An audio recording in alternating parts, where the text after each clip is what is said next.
were going to tell us about your 3 mil plus. Oh yeah, forgot about that. Thank you.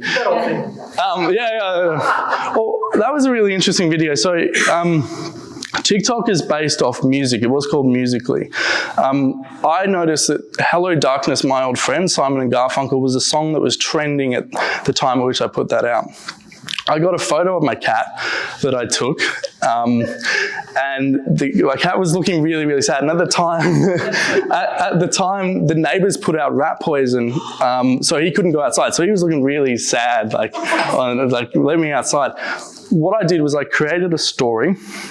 I had a voiceover that went, Ross isn't allowed outside because the neighbours put out rat poison.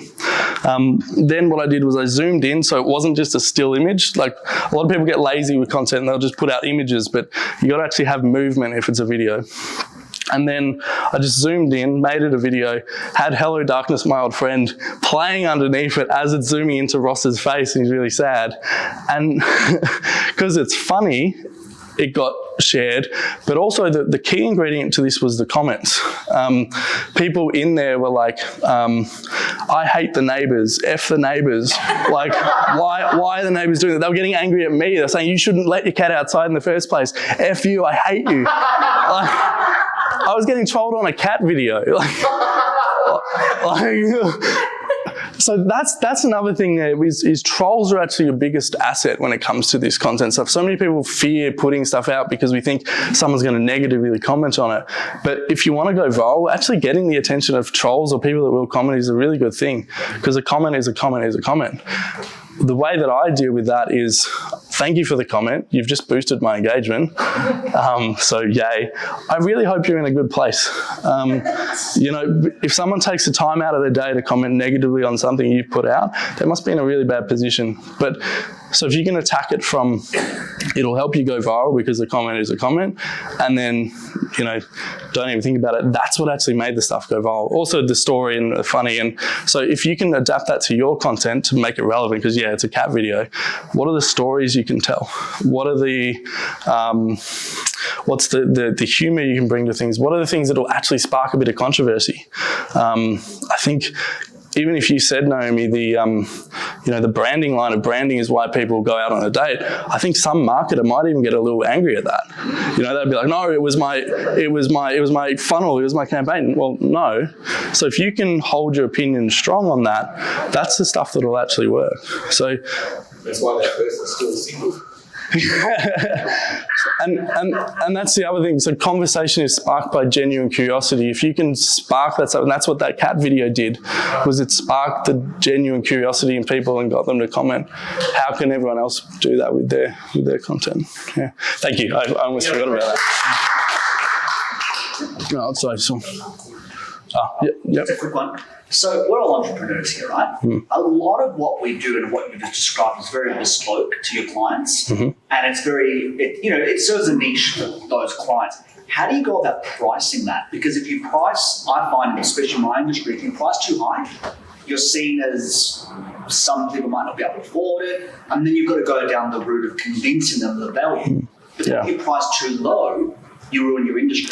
Well, you get paid in proportion to the problems that you solve. Right. So if you're solving someone's problem that is, you know, so Sean, for example, I was spending, I don't know, probably $2-3 grand a month on Uber Eats. Sean comes to me and says, if you pay me about $1,200, I can get someone to make your food for you and it's healthy for you and beneficial. Well, that's Sean solving a $3,000 problem for me for $1,200. So that's how you would price it. Same thing with what I do. If business owners are spending half a day preparing a script and then they're spending another 4 hours filming it because the tram goes by or the coffee machine goes off, and then they're spending another 2 days editing because they don't know how to edit it, well, now that's 4 days that a business owner is spending creating content when they can just sit down with me for 45 minutes. And how much money can someone like Simon make in 4 days? A lot. So the problem that you're solving for someone is only valuable to the solution. The solution's only valuable to the problem that you solve. Does that make sense? Sort of. Yeah. It's not so much of a question, but I just wanted to really point out something that I don't know if everyone knows about Tim, but he's also a master sales trainer, and he basically helps you get more leads because people are actually seeing your content. But if you don't know how to convert the leads, you're really not going to do well in business. And that's where I was struggling. And Tim noticed that. So he realized that if we just do the videos and make them go viral, then it's going to be good, but it needs to come at a time. We need to actually do some of these fundamental sales things. And going through that process, he helped me convert, what was it, like 9 clients in 2 weeks or something? Yeah, you did really well. I feel that was... And that's the thing, all of this video, thank you, because this is important, all this video stuff, it's great. We can get 150,000 views. I can get you 3 million views like that. But if you can't sell after getting those views, there really is no point. So that's where, working with you on that stuff, the sales is really what I love. And marketing and video is how you get attention. Same thing with sales. So yeah, that was a really big part of what we were doing. And maybe even look at that, because if you're getting a lot of attention on video but you can't close the deals, well, that's a conversation Simon and I can have as well. Yeah. Any other questions for Tim? I had a question just to figure it out. So in a profession when everyone else doesn't charge a fee, but you're doing these viral contents, right? You get a lot of phone calls, but you can't charge a fee to the client, right? Why not? For example, I'm a mortgage broker, finance broker. Okay. So everybody else doesn't charge a fee because they get paid from the bank after the settlement. So we don't really charge a fee. But at the same time, when we're busy, we got to have somebody else answering all these calls. So I have created these contents in the past. Like I'm really good with camera personally. And I know how to do it, but I'm just not able to handle the volume. I know that's a staffing issue, right? So it's a good thing to have the staff, but if you're not charging a fee, well, then you're going to just keep answering your calls the whole day. Is that like it's one of the other things? Like I'm not saying that it's a bad thing to create content, but sometimes you will get abundance of calls. Happened to me with TikTok. I have had viral content. Awesome. Good. Heaps of calls coming, but then should I charge? Should I not charge? Because ethically, people don't charge. We'll figure out what you can and can't. I know mortgage brokers that do have fee for service. No, I've got a client right now that charges fee for service. Yeah. So it's about figuring. Again, it's similar to the question over here. Like, what's the problem that you're actually solving and quantifying? Well, what is that actually worth for someone? And when you pitch a price at them, well, there's a reason you're charging what you're charging. And if you're trying to go for someone who, this person, that's not your right client.